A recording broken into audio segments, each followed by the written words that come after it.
자, 오늘 말씀 8장, 잠언 8장 15에서 16절에 보면은 우리는 우리 그리스도인들에게 이제 중요한 하나님의 지혜를 오늘 말씀을 통해서 우리가 좀 알아야 되겠습니다.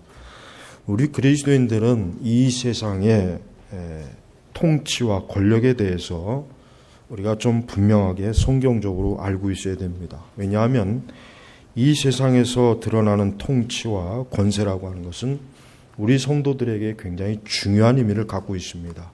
그 이유는 뭐냐면 우리가 이 땅에 사는 동안 우리는 이 세상이라고 하는 그 체계 안에 우리가 있어요. 우리는 이것을 벗어날 수가 없습니다. 이 세상 어떤 그리스도인들도 이 세상의 체계와 체제 안에 다 소속이 되어 있습니다. 그래서 하나님께서는 오늘 말씀해 보니까 나를 통해서 왕들이 통치하고 통치자들이 의로운 법을 공포하며 그랬습니다. 성경에는 모든 권세가 누구에게서 온다 그랬습니까? 하나님에게서 온다 그랬습니다.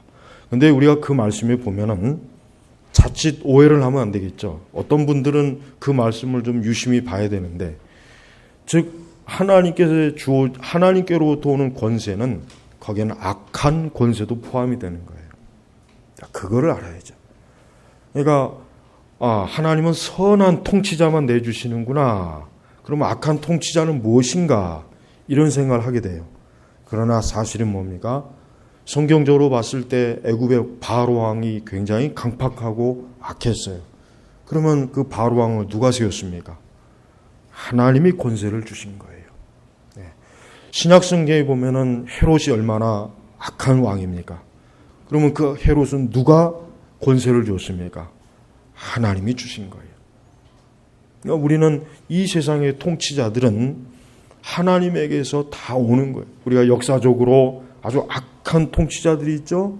히틀러라든가 모태똥이라든가 스탈린이라든가 김일성이나 또 김정일이나 김정은이나 우리 한국 민족은 참 대단해요.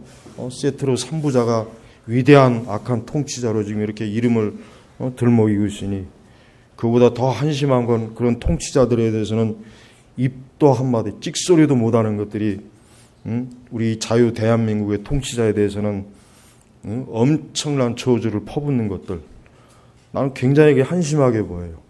욕을 하려면 공평하게 욕을 해야죠. 욕을 하려면 공평하게 욕을 해야지. 양쪽 다 욕을 해야지. 왜 북한에 대해서는 찍소리도 못해요. 겁쟁이 놈들이에요. 겁쟁이. 뭔가 북한에 가가지고 성접대를 받았던가, 뭔가 뒷돈을 받았던가, 뭔가 집히는 게 있으니까 찍소리도 못하는 거겠죠. 어쨌든 권세는 누구에게서 오는 겁니까? 하나님에게서 오는 거예요. 그래서 사실은 우리 그리스도인들은 권세를 대항해서 데모를 하거나 파업을 하거나 항의하는 것은 사실 적절하지 못한 것입니다. 물론 그 권세가 악한 통치를 할 때, 특히 더 뭡니까? 기독교 신앙에 대해서 어떤 큰 악한 통치를 할 때는 우리는 그 권세에 대해서 대항을 할 수 있지만, 그러지 않는 경우는 성경이 뭐라 그랬습니까? 권세자들을 위해서 뭐라 했어요? 기도하라 그랬죠. 기도하라. 왜 기도해야 됩니까?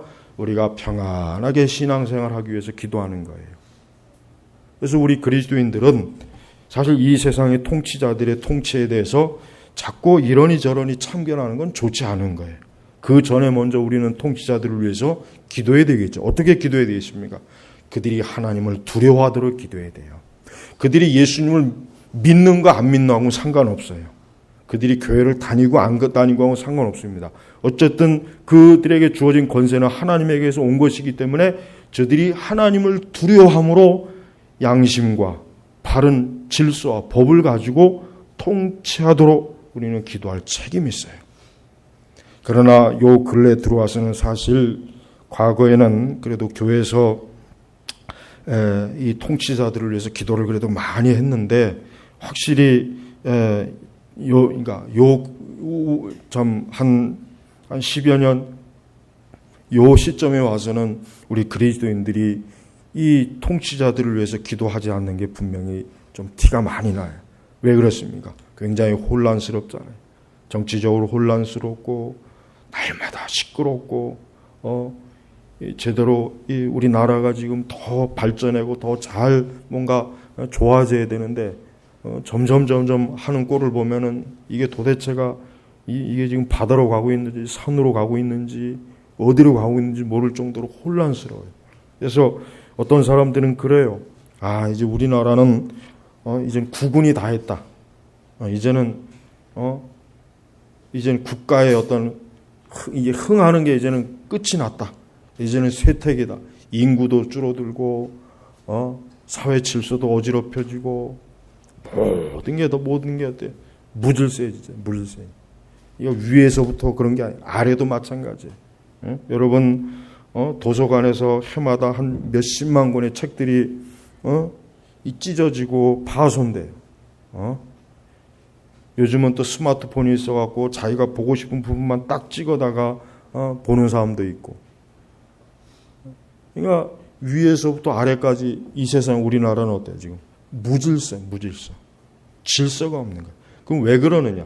그건 통치자들이 잘못해서는. 그러니까 통치자들이 바르게 질서를 세우고 바르게 법을 집행하고 올바른 관점에서 이 사회와 이 국가를 다스리면은 그 영향이 뭐예요? 전 사회에 잘 미칠 텐데 사실은 그렇지 못해요.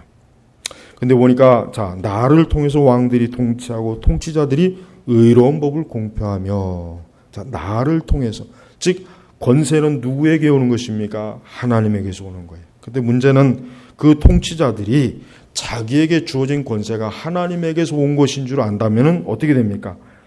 의로운 법을 공포할 거예요. 여기서 의로운 법은 뭡니까? 모든 사람에게 어때요? 정의와 공평함, 공의로.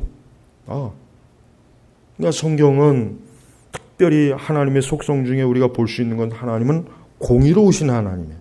그러니까 하나님은 하나님 자신의 이해관계에 갈리지 않은 거예요. 하나님의 그 완전한 공의에 의해서 세상을 심판해요. 세상을 다스려요. 그래서 이 세상은 사실 뭡니까? 어떤 사람들은 이 세상에 정의가 실현되느냐라고 막 물어요. 겉으로 볼 때는 이 세상에 정의가 전혀 실현되지 않고 불의한 자가 득세하는 것 같고 가진 자가 다 가지는 것 같고 마치 모든 게 불공평한 그러니까 이 세상은 다 뒤집어 엎어서 혁명을 해서 다 뒤집어 엎어라. 마음에 안 들면 다 죽이고 파괴시키고 무질서한. 성경에서는 전혀 그런 걸 지지하지 않습니다. 성경은 뭐예요? 이 세상 전체는 하나님이 다스리기 때문에 하나님의 정의와 공의가 지금도 계속해서 지금 이루어지고 있어요. 다만 우리가 그것을 눈으로 보질 다 못해서 그런 것이지 하나님은 철저하게 지금도 뭡니까? 세상을 공의로 통치하고 하나님의 이 의로운 법이 멸시를 당할 때 사람이 만든 법에 의해서 하나님의 법이 멸시를 당할 때 하나님 그냥 가만히 손 놓고 무기력하게 계신 분이 아닙니다. 하나님은 하나님의 말씀의 법이 무시당할 때 하나님은 반드시 그 부분에도 어떻게 합니까? 하나님은 심판과 하나님의 질서와 하나님의 공의를 세우시는 분이에요. 그래서 우리 신자들은 하나님의 말씀의 법을 잘 엄수해야 돼요. 하나님의 말씀의 법을 가장 중요하게 여겨야 돼요. 사실 세상의 모든 통치자들이 물론 이것은 하나의 이상적인 것이지만은 그들이 예수님을 믿고 이 성경의 말씀에 충실하다면 이 세상은 지금보다 모든 면에서 훨씬 더 좋아질 거예요. 그렇죠? 하나님을 사랑하고 내 이웃을 사랑하는 것. 이게 율법의 핵심이잖아요. 성경에서 결국 이 두 가지가 딱 성경의 핵심이에요. 하나님의 사랑과 이웃 사랑. 만약에 세상이 하나님을 사랑하고 이웃을 사랑하는 것으로 만약에 세상이 움직여진다면은 이 세상에 사실 비록 죄악이 혹 이 세상이 영향을 미친다 해도 우리 사람이 살기 어떨까요? 분명히 좋은 세상이 될 거예요. 그러나 많은 통치자들이 하나님을 무시해요. 그 권력이 하나님에게서 주어졌는데 하나님을 무시하는 거예요. 하나님을 멸시하는 거예요. 하나님을 싫어합니다. 그러니 그들에게서 의로운 법이 나오겠습니까? 그들에게서 의로운 법이 나오질 않습니다. 또 설령 의로운 법이 있다 해도 그 법을 집행할 의지나 마음이 없는 거예요. 그래서 여러분, 우리는 이 권세가 하나님께서 왔기 때문에 우리는 첫째로 우리 자신뿐만 아니라 통치자들이 하나님을 두려워하고 하나님을 경외하고 하나님의 계명에 어때? 우리 자신이 떨고 그 계명에 우리는 복종해야 되는 것입니다. 또한 하나님이 기뻐하시는 법과 제도를 만들도록 우리 그리스도인들은 기도하고 힘써야 돼요. 우리 그리스도인들은 이 세상의 통치자들이 할 수 있는 한 하나님의 계명에 맞게 법과 제도를 만들 수 있도록 우리가 기도하고 우리는 그러한 부분에 사실은 영향을 미쳐야 되는 거예요. 예를 들면 만약에 국가에서 동성애를 허용하는 그러한 인권 조례나 그러한 법이 될 때 우리 그리스도인들이 가만히 앉아 있는 게 그게 좋은 것입니까? 아니에요. 우리는 그 부분에 있어서 정당하게 우리는 어때요? 법적으로 이 일을 제기하고 그 문제점을 제기해야 돼요. 우리 그리스도인들은 그래야 됩니다. 왜 그래야 되느냐? 하나님 말씀의 법에 위배가 되는 것이기 때문에. 그래서 우리 성도들이 사회 참여, 이 세상의 참여를 어디까지 해야 되는가? 우리는 할 수 있는 한 하나님의 말씀의 계명에 벗어나는 이 사회 질서와 법이 있으면은 우리는 최선을 다해서 어때요? 그러한 법들이 하나님이 기뻐하시는 방향으로 가도록 힘써야 돼요. 그래서 우리가 18세기에 그 윌리엄 월포스 같이 노예제, 그 당시까지도 노예 무역을 통해서 그 영국이란 나라가 돈을 많이 벌어들였어요. 그 개신교의 나라지만.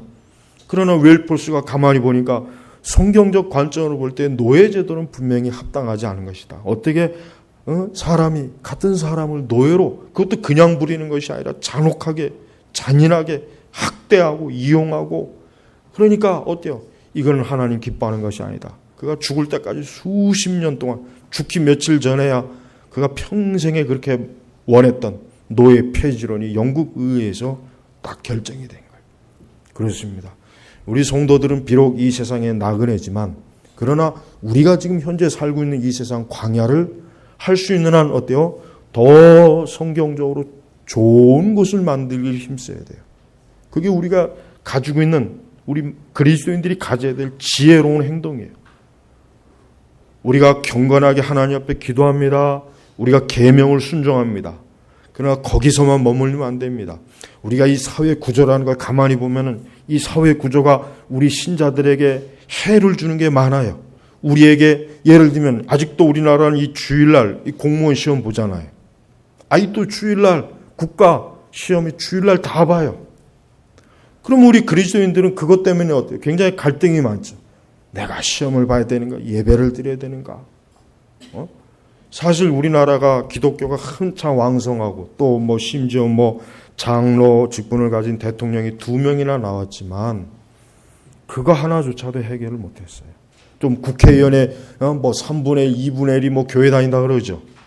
그런데도 주일날 그 국가 자격시험을 여전히 주일날 보고 있어요. 그거 여러분 그거 잘못된 거 아닌가요? 여러분 이 주일은 우리에게 예배를 드리는 날이지만 세상 사람들에게도 이 날은 뭐예요? 법적으로 허용된 공휴일이에요. 그러면 그 날에 시험을 친다는 것은 뭐예요? 법적으로 허용된 공휴일을 국가가 빼앗는 거예요. 그거는. 그러니까 토요일로 옮겨야죠. 안 그래요? 그런데 아직도 이 부분이 해결이 안 되고 있어요. 이것뿐이 아닙니다. 우리는 이 사회 곳곳을 가만히 보면은 이 성경에 맞지 않는 법들, 성경에 그런 거슬린 것들이 사실 많이 들어와 있어요. 그러니까 혹 예수 믿는 사람이 국회의원이라면 그는 자기의 인기나 어떤 자기의 이익이 아니라 그 사람으로서 내가 하나님께서 나에게 이렇게 권세를 주셨는데 내가 이 권세를 어떻게 하면 하나님을 위해서 쓸 수 있을까? 살펴본다면 정당하게 그 권세를 활용할 수 있는 일이 굉장히 많이 있습니다. 그런데 어디 그런 생각을 우리나라 국회의원들이 합니까? 사실 우리나라 국회의원들은 이 박물관을 하나 만들어갖고 이 가장 쓸모없는 표본의 인간으로 거기다 다 들어보내야 돼. 내가 이렇게 얘기하면 또 국회의원들이 또 목사가 어떻게 저런 식으로 얘기하냐 또 그러겠죠. 그러거나 말거나 그건 내가 신경 쓸 바 아니고 니들이 똑바로 하면 될 거 아니야. 여러분 국회의원은 제일 높은 자리에 있는 게 아니라 제일 아랫자리에 있어야 돼요. 왜? 국회의원이 뭡니까? 국민의 종이에요. 종. 국민의 종이지 지가 위에 올라가지고 금배지 달고 이래라 저래라는 안 돼요. 그러니까 내가 국회의원인데 이렇게 하면 안 되는 거예요. 우리는 국민의 종입니다. 이래야 되는 거야. 그러지 않겠어요? 근데 여전히 우리나라 국회의원들은 위에서 상전 노릇해요. 상전. 그러니까 우리는 그런 것부터가 하나님에게서 권세를 부여받았으면 더 겸손하고 더 낮아져야지. 그게 하나님의 사람으로서의 태도예요. 그러니까 적어도 예수님을 믿는다고 하는데 자기에게 어떤 권력이 주어졌어요. 그러면 그 권력을 어떻게 써야 됩니까? 겸손하게 하나님을 사랑하고 이웃을 사랑하는데 그 권력을 쓰면은 그 권력은 어때요? 많은 사람들을 유익하게 해요. 그러나 그 권력을 자기의 이익과 자기의 정욕과 자기의 탐욕을 위해 쓴다면 어떻게 되겠습니까? 그것 때문에 얼마나 많은 사람이 고통을 받겠어요. 얼마나 많은 해를 이 사회와 많은 사람들에게 지켰어요. 그러니까 여러분, 우리 그리스도인들은 우리 개혁주의 신앙에서는 이런 사회 정치나 이런 부분에서도 명확한 우리의 입장이 있어요. 뭐냐? 우리는 결코 이 세상과 이 사회와 질서가 제 멋대로 흘러가는 걸 방관하면 안 돼요. 우린 그게 좋은 신앙이 아닙니다. 우린 하나님의 법에 어긋나는 것들이 이 사회와 국가에서 나타났을 때 우리는 정당한 방법으로 그것을 이의를 제기하고 그것을 항의하고 그거에 대해서 바르게 수정하도록 요구해야 돼요. 그게 우리 그리스도인들이 해야 될 일이에요. 우리는 그런 것들을 보면서 우리가 가만히 입 닫고 있으면 그건 절대 좋은 일이 아닙니다. 그래서 우리 한국의 보수적인 신앙이 잘못한 게 사실 그 부분이에요. 이 사회에 잘못되는 것들이 많음에도 불구하고 우리는 단순히 교회 안에서 그냥 하나님 앞에 기도하면 다 돼. 물론 기도해야 돼요. 먼저 기도해야 돼요. 먼저 밖에 뛰어나가지 말고 그 전에 먼저 하나님 앞에 기도해야 됩니다. 그러나 우리는 그 부분에 있어서 어떻게 됩니까? 이 통치자들과 권세자들이 하나님이 주신 권력을 남용하고 잘못될 때 어디 항의해야 되는 거예요. 그러니까 청교도들이나 종교개혁자들은 그런 사람이었어요. 하나님이 주신 권세를 저들이 기독교를 복음을 회방하고 복음을 가로막고 교회를 가로막았을 때 저들은 그걸 항의하고 따지고 그거를 저들은 정당한 방식으로 어떻게 해요? 바르게 고치려고 엄청나게 많은 노력을 했어요. 그게 우리 개혁신앙이에요. 그러니까 우리 개혁신앙이 우리 대한민국에서 우리 교회가 이런 개혁신앙으로 자리를 잡았으면은 사실 이 사회와 이 세상이 더 좋았을 거예요. 지금보다 더 나았을 거예요. 우리 그리스도인들은 함부로 직장에서 대모하는데 참여하면 안 돼요. 그냥 무조건 이건 노조가 하는 일이니까 이거는 무조건 거기에 끌려가면 안 됩니다. 그리스도인들은 정교조 같은 그런 곳에 나는 참여한다는 건 그건 있을 수도 없는 일이에요. 어떻게 그 초기에 그 순수했던 정교조가 점점 갈수록 이상한 이념 집단으로 변해가지고 오히려 이 자유 대한민국을 이상하게 보는 그런 삐딱한 시선으로 보는 교육을 추구하는 그런 집단을 어떻게 그리스도인들이 그 안에 들어갑니까? 그러니까 그리스도인들은 무엇이든지 나는 그리스도인이요. 나는 하나님의 사람으로 나는 거룩하고 경건한 진리의 사람으로서 내가 속한 이 분야에서 과연 어떻게 하는 게 주님을 기뻐하시는가 이게 중요한 거지. 내가 속한 집단, 그 조직의 이해, 관계, 그 이익 이게 중요한 게 아니란 말이에요. 그러니까 성도들이 그런 바른 생각을 가져야 돼요. 왜? 모든 권세는 하나님이 주는 거예요. 그래서 여러분 우리는 이 세상의 질서와 제도와 법, 그러니까 합법적인 질서와 제도와 법을 파괴하는 것은 뭡니까? 그것은 하나님을 대항하는 거예요. 그건 하나님을 대항하는 거예요. 하나님이 세우신 이 세상의 질서와 법과 제도를 어때요? 사람이 흐트러온다면 그럼 결국 하나님이 하시는 일을 못마땅히 여기고 하나님이 하시는 일을 부정하는 것이란 말이에요. 그래서 우리는 잘 분별해야 돼요. 우리는 단순히 내가 좋아하는 정치 세력이고 내가 좋아하는 이념이니까 무조건 다 오라. 이렇게 하면 어떻게 됩니까? 그게 공산주의죠. 그게 전체주의예요. 그게 독재주의예요. 중요한 것은 하나님이 보실 때 옳은가 그른가, 하나님의 공의와 진리에 맞는가 맞지 않는가, 이게 중요한 거예요. 거기에 맞지 않으면은 내가 지지하는 정당이든 내가 지지하는 세력이라도 그건 아니에요. 왜? 궁극적으로 하나님이 모든 권세의 왕이시오 절대자이시기 때문에. 또한 우리 성도들은 우리의 궁극적인 통치자가 누구이십니까? 우리는 예수님입니다. 여러분, 우리는 예수님이 우리의 왕이요 통치자예요. 우리는 누구에게나 나의 주인이요 나의 왕이시오 나의 통치자는 예수님입니다. 예수님 말고 나는 더 그보다 높은 통치자는 없습니다. 예수님은 내 영혼의 주인이시고 내 육신의 주인이고 내 마음의 주인이고 내 지성의 주인이시고 그분이 나의 모든 주인이십니다. 우리는 예수 그리스도가 절대자이심을 믿고 그분에게 언제나 복종해야 돼요.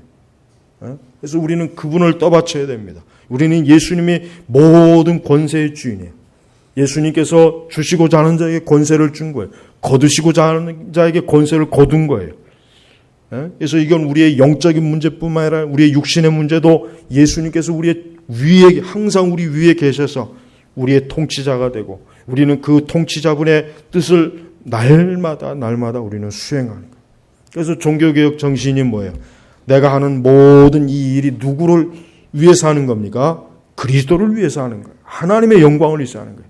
나를 위해서가 아니에요. 내 개인의 어떤 평판이나 수입이나 명성이 아니에요. 하나님을 위해서 나는 지금 일을 한다. 나는 지금 주의 영광을 위해서 일을 한다. 나는 지금 주의 영광을 위해서 내가 하는 이 일에 온 힘을 다하겠다. 이게 종교개혁자들이 가지고 있는 종교개혁 정신이에요. 그러니까 이러한 정신을 가지고 있는 우리 개신교도들이 어때요? 그 당시 초기 역사를 보면 이러한 생각을 가지고 있는 그들이 하나님께서 그들에게 사실 더 많은 걸 줬어요. 오늘 말씀은 아니지만은 이 21절에 보면 뭐가 나오냐면 나를 사랑하는 자들에게 재물을 주어서 내가 저들의 창고를 가득 채워줄 것이다. 근데 우리가 종교개혁 이후에 그 개신교도들의 역사를 보면 실제로 종교개혁자들과 그들의 후손들이 주로 어디에 많이 그 직업을 가졌냐면 상업, 무역, 거기에 직업을 많이 가졌어요. 그러니까 자본이 형성이 되게 자본. 그 자본이 사실은 오늘날 이 서구의 이 자본주의의 그 뿌리가 됩니다. 뿌리. 그러니까 우리는 사실 이 말씀을 꼭 육적으로 해석하는 게 옳다 그르다를 떠나서 하나님의 계명에 충실하고 하나님의 공의와 하나님의 말씀에 충실한 자들은 하나님께서는 이 세상에서도 뭐예요? 그들에게 많은 몫을 주십니다. 그게 하나님이 기뻐하는 뜻이에요. 하나님은 하나님을 기쁘게 하는 자를 결코 어때요? 결코 이 세상 바닥에서 기게 하는 것이 하나님의 섭리는 아니에요. 그러니까 우리는 할 수 있는 한 뭐예요? 우리가 부유함을 위해서 하나님을 섬기려고 하는 건 안 돼요. 그 목적, 의도 자체가 그는 아주 우상숭배. 그러나 우리가 하나님의 계명과 하나님의 뜻을 추구하다 보니까 나에게 이러한 재물의 어떤 이러한 육신의 복이 들어왔어요. 그럴 때는 우리는 그것을 뭐예요? 이것은 하나님이 나에게 주신 것이고 하나님이 주인이기 때문에 나는 이것을 하나님을 위해서 주의 영광을 위해서 복음을 위해서 진리를 위해서 쓰겠다. 이런 마음을 가져야 되는 거예요. 그러니까 사실은 부의 축복이 저주는 아닙니다. 물론 어떤 사람에겐 저주일 수도 있어요. 하나님은 하나님을 충실하게 사랑하고 하나님의 뜻을 전적으로 사모하고 하나님을 온전히 영화롭게 하고자 하는 그런 중심을 가진 자에게 분명히 하나님은 섭리대로 이 세상의 것들을 많이 주시는 분이에요. 그래서 그걸 통해서 하나님을 위해서 풍성하게 쓰는 게 좋아요. 나는 개인적으로 가난하고 경건한 것보다는 부자로서 경건하게 사는 게 난 더 좋아요. 난 그걸 택해요. 난 가난하고 경건한 건 싫어요. 난 싫어요. 난 싫다니까. 나는 부자로서 경건한 게 좋지 가난해서 경건한 건 싫습니다. 근데 예수님 말씀처럼 부자가 이 하나님 나라 들어가는 게 낙타가 바늘길로 들어가는 것보다 더 어려운 거예요. 그러니까 우리가 이걸 알아야 돼요. 가끔 이제 성도들 중에 이런 분이 많이 있어요. 나는 그래도 열심히 신앙생활하고 나는 그래도 내 나름대로 하나님을 잘 섬기려고 하는데 물질적으로 왜 항상 나는 이렇게 좀 풍족하지 못합니다. 그런 분들이 정말 많습니다. 저도 그런 상담을 많이 받아요. 그런데 그분들한테 솔직하게 해줄 수 있는 말은 그거예요. 그건 뭐냐면 하나님께서 분명히 우리 자신보다 하나님이 우리를 더 잘 아시는 분이에요. 그러니까 내가 분명히 많은 걸 갖고 있으면 분명히 하나님 보실 때 타락하고 신앙이 약화되고 오히려 육적으로 더 나아갈 것 같아서 하나님이 안 주시는 거예요. 하나님이 못 주는 것도 아니고 일부러 안 주는 것도 아니에요. 그가 더 경건하게 이 세상에 살기를 원하기 때문에 하나님이 안 주시는 거예요. 그러니까 우리가 어느 단계에서 내가 볼 때 하나님은 내가 많은 걸 소유하면 내가 더 영적으로 지금보다 더 못해지니까 하나님이 안 주시는 것이다. 그게 하나님의 주권과 뜻으로 알고 그렇게 천국에 갈 때까지 그렇게 해야 돼요. 그래야지 거기서 고집을 부리면 안 돼요. 그래도 나는 많은 걸 소유하고 있습니다. 그건 하나님의 뜻을 거리는 거예요. 그러니까 자기가 자기 자신을 잘 살펴봤을 때 어느 시점 하나님은 내가 많은 것을 소유하면은 분명히 내 신앙과 믿음이 지금보다 더 못해지니까 안 주시는 것이다. 그게 가장 정확한 생각이에요. 그러니까 우리 성도들은 어떤 하나님의 주권 속에서 열심히 경건하고 거룩하게 살아야 돼요. 그런데 그러다 보니까 어떤 물질적인 부여함이 많이 왔어요. 그러면 그것을 그때 냉정하게 이 모든 부요함과 물질을 위해서 내가 하나님을 믿은 것도 아니고 내가 이걸 바라서 하나님 앞에 기도한 것도 아니고 내가 이걸 목적으로 교회 다니는 게 아니다. 그런데 하나님 나에게 이걸 주셨으면 그러면 분명히 이것은 하나님을 위해서 쓰라고 하는 것이다. 경건하고 거룩하게 진리를 위해서 쓰라고 하는 것이다. 그렇게 써야 되는 거예요. 그런데 거기에 가서 그만 잠깐 또 정신을 잃어갖고 그걸 육적으로 쓰면은 하나님이 꼭 거둬가십니다. 꼭 거둬가셔요. 하나님은 주시기도 하지만 거둬가시는 분이잖아요. 욥기에 보십시오. 하나님은 주시기도 하고 거둬가는 거예요. 모든 게 다 하나님에게서 오는 거예요. 그러니까 우리는 이 세상의 부자도 그 부자가 물론 나름대로 잘해서 뭔가 부를 이룰 수는 있지만 궁극적으로 옛말에도 그래요. 큰 부자는 하늘이 낸다 그랬어요. 옛말에도 우리나라 옛말에도 진짜 큰 부자는 하늘, 그러니까 오늘날 말해 재벌급들이 있죠. 이건 하늘이 내는 거예요. 그러니까 그 사람이 믿든지 안 믿든지 그거하고는 상관없는 거예요.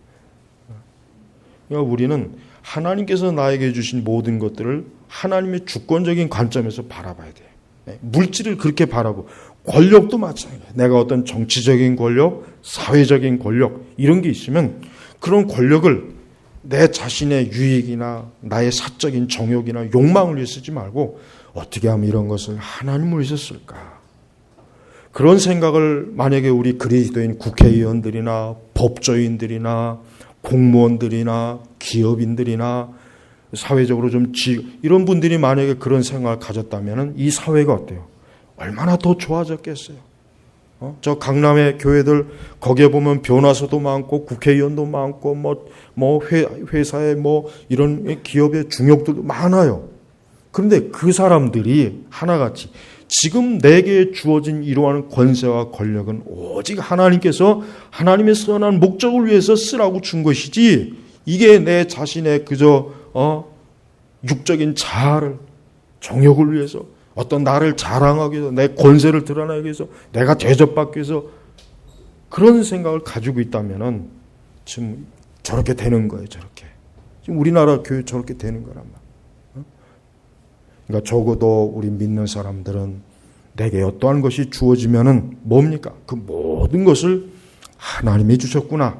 그럼 나는 주님을 위해서 써야지. 나는 주를 위해서 이 모든 것들을 사용해야지. 그래서 그런 거룩하고 공의롭고 공평하고 의롭게 이렇게 주님을 위해서 쓴다면 그게 바로 뭐예요? 그게 바로 복음의 도를 세상에 증거하는 거예요. 그게 바로 복음의 도를 세상에 자랑하는 거예요. 예수 그리스도를 믿는 저 사람들은 권력을 가졌는데 그 권력을 자기를 위해서 쓰지 않고 모든 사람에게 유익을 쓰는구나. 예수님 믿는 게 복음이라는 게 저렇게 좋은 것이구나. 복음을 믿는 사람은 저렇게 세상의 저 불의한 권력자들하고는 다르구나. 그게 바로 복음의 도를 자랑하는 거예요. 선하게 자랑하는 것이란 말이에요. 근데 우리 그리스도인들이 교회만 다녔지, 그저 교회만 다녔지, 자기에게 주어진 그 모든 것들을 그냥 자기의 욕심, 자기의 정욕, 그런 것을만 쓴다면 복음을 가로막는 거예요, 그게. 그래서 여러분, 우리 사회에서, 사실 우리 사회에서 예수님 믿는 사람들 중에 굉장히 성공한 사람이 많아요. 많습니다. 우리 사회 구석구석에는 흔히 이제 크리스찬 신앙이면서 사회적으로 성공한 사람이 참 많습니다. 굉장히 많아요. 그런데 안타까운 건 그런 사회적으로 성공한 사람들이 과연 하나님의 의로움과 공의를 드러내는 그러한 그 자신의 삶, 자기의 공적 삶을 살아왔는가라고 볼 때는 사실 굉장히 좀 부족한 면이 많이 있어요. 그래서 우리 개혁주의 우리 성도들은 매사에 우리는 예수님의 권세에 복종하는 것처럼 우리에게 주어진 권세를 주를 위해서 사용하자. 나를 위해서 사용하지 말고 주님을 위해서, 주의 영광을 위해서, 그리고 가장 큰 건 뭡니까? 복음을 위해서 써야 돼요. 복음을 위해서 써야 되는 거. 물론 그럴 때 때때로 세상에서 욕을 먹고 비난을 먹어도 담대하게 내가 이렇게 잠깐 권세가 있을 때 복음을 위해서 쓰는 게 얼마나 귀해요. 또 그 권세를 잃어버렸을 때는 그렇게 쓰고 싶어도 못 쓰지 않습니까? 그렇지 않겠어요? 그러니까 할 수 있는 한 내게 주어진 그 권세, 권력, 힘을 복음을 위해서 선하게 쓸 그런 마음을 가지고 그렇게 하려고 한다면 얼마든지 정당한 방법으로 할 수 있어요. 정당한 방법, 불의한 방법이 아니라 정당한 방법 얼마든지 할 수 있는데 그럴 만한 용기가 없어요. 용기가 없는 용기가. 아유, 또 내가 이렇게 하면 또 나보고 종교에 대해서 뭐 편향되었다는 둥. 그러니까 우리는 어느 자리에 가서든 내 신앙은 내 신앙이지. 그거 가지고 눈치를 보면 안 돼요. 그거 가지고 눈치를 보면 안 된단 말이에요.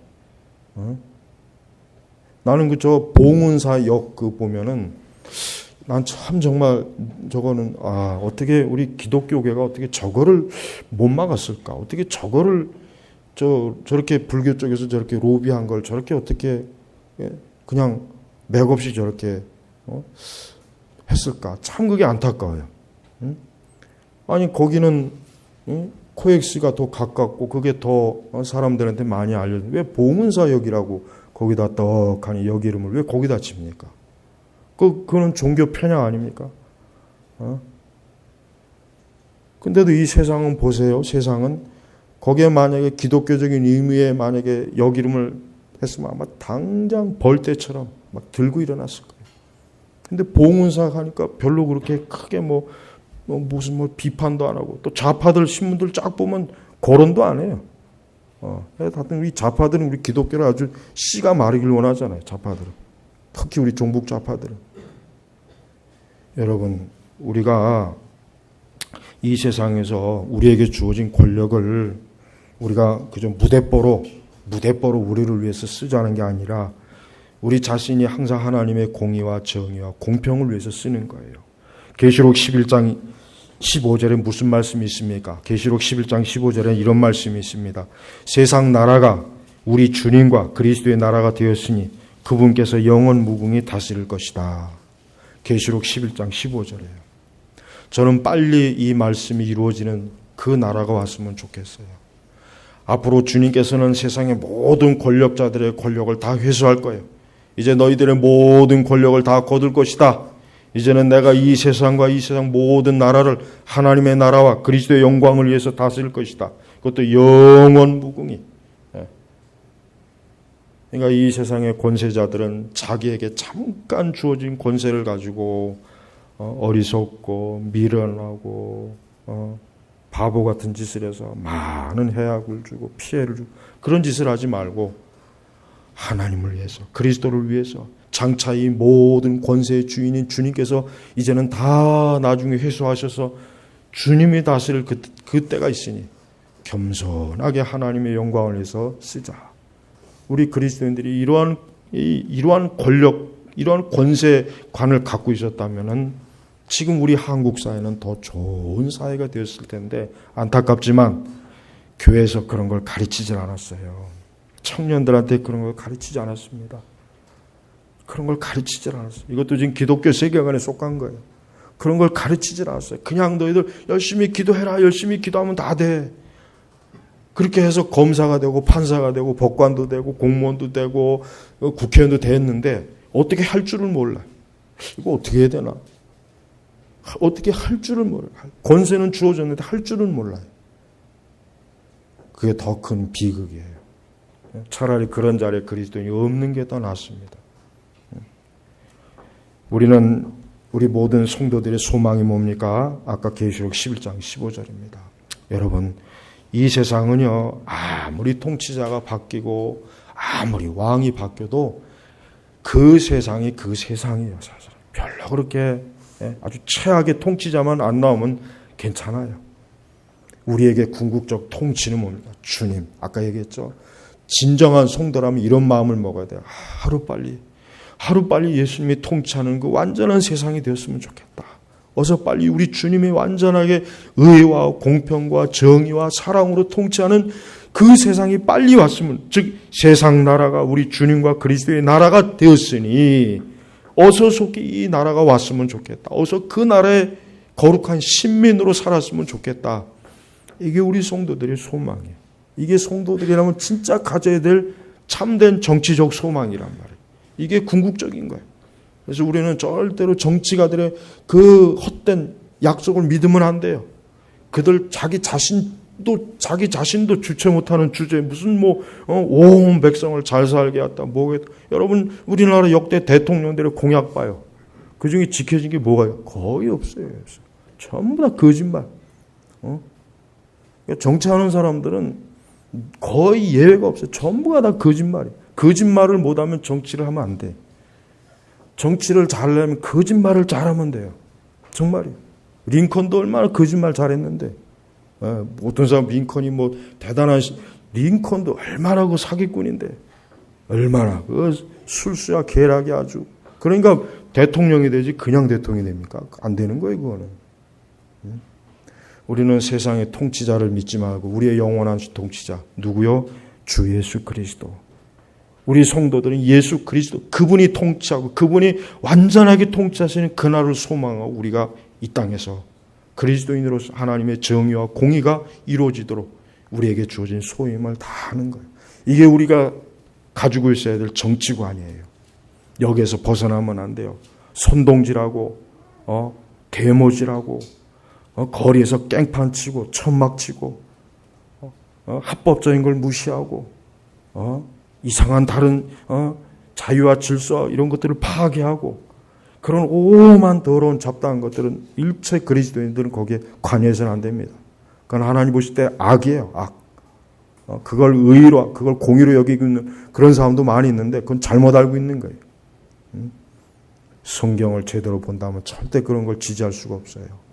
아무쪼록 우리 제네바 개혁교회 성도 여러분들은 세상의 통치자나 권력자가 아니라 우리 주 예수 그리스도 영원 무궁히 다스릴 그 주님을 바라보면서 오늘도 그 나라를 사모하시길 주의 이름으로 축복합니다. 기도하겠습니다. 하나님 아버지 감사합니다. 우리는 지금도 어서 속히 이 세상 나라가 어서 우리 주님과 그리스도의 나라가 되어서 우리 성도들이 참된 자유와 기쁨과 소망으로 영원 무궁히 살아갈 그 영생을 소망합니다.